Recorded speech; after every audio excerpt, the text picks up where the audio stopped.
మిత్రులందరికీ నమస్కారం. జై శ్రీరామ్.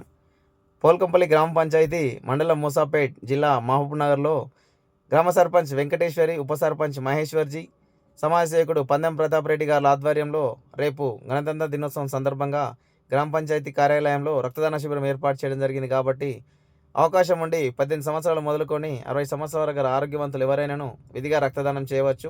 రక్తదానం చేయడం వల్ల ఆరోగ్యం బాగుంటుంది తప్ప ఎలాంటి హెల్త్ ఇష్యూస్ రావు. కాబట్టి అపోహలు విడనాడి 18 సంవత్సరాలు ఉన్న వారందరూ ఈ రక్తదానం చేయడానికి అర్హులు. కాబట్టి ఈ అవకాశాన్ని సద్వినియోగం చేసుకొని ఒక మంచి కార్యక్రమానికి శ్రీకారం చుట్టాలని మనస్ఫూర్తిగా వేడుకుంటున్నాను. రక్త కొరత లేని సమాజం కోసం ప్రతి ఇంచు నుంచి ఒక రక్తదాతను తయారు చేసుకోవాల్సిన అవసరం ఉంది. కాబట్టి ఈ మార్పును మన నుంచే స్టార్ట్ చేద్దామని పోల్కంపల్లి సర్పంచ్ గారు ఈ కార్యక్రమాన్ని చేపట్టడం జరిగింది. కాబట్టి గ్రామ పంచాయతీ ఆధ్వర్యంలో ఉన్న ప్రతి ఒక్కరూ ఒకరిని షేర్ చేసి ప్రోత్సహించి ఈ మంచి కార్యక్రమాన్ని శ్రీకారం చుట్టి ఇది రేపటి తరాలకు ఆదర్శంగా ఉండాలని మనస్ఫూర్తిగా కోరుకుంటున్నాను. నేను మీ అందరివాడు 131 సార్లు దానం చేయడం జరిగింది.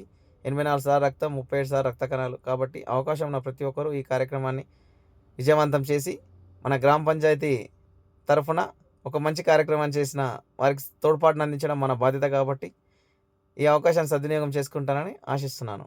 Thank you. జై హింద్, జై భారత్. రక్త కొరత లేని సమాజం కోసం మన వంతు ప్రయత్నం చేద్దాం. జై శ్రీరామ్.